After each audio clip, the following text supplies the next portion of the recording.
दिन दिहाड़े जालिम शोहर के हाथों बीवी के कत्ल पर पुलिस की रवायती बेहिसी, लंबी दिहाड़ियां लगाने का प्लान बना लिया। थाना बी डिवीजन शेखुपुरा के SHO समेत एहलकार महीना भर से गिरफ्तार मुबैना कातिल और उसके भाई को मेहमान बनाकर अपनी खातिर तवाजा करवाने लगे।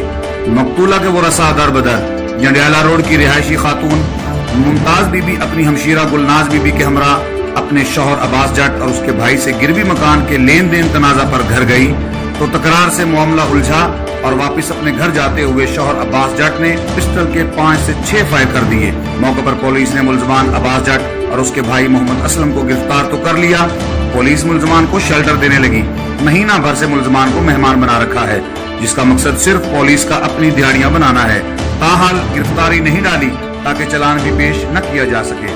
मुदैया गुलनाज बीबी ने तेज न्यूज टीम को रोते हुए हकीकत बताई। वज़ीर आला को गए थे दरखास्त दी है, लिहाजा सानू इंसाफ चाहिए। सानू पुलिस वाले भी धमकाते हैं कि सानू ये कहते हैं घर चल जाओ। ये कहना चाहते सानू हिफाजत चाहिए है, सानू धमकियां देंदे ने, पुलिस वाले भी देंदे ने, ए भी देंदे ने।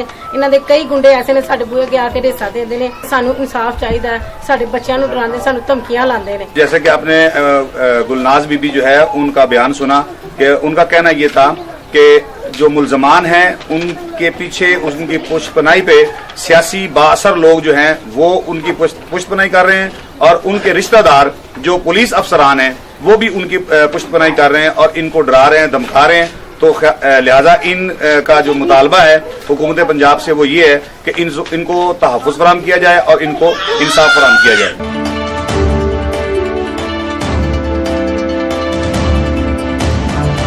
तेज न्यूज खबर में तेज।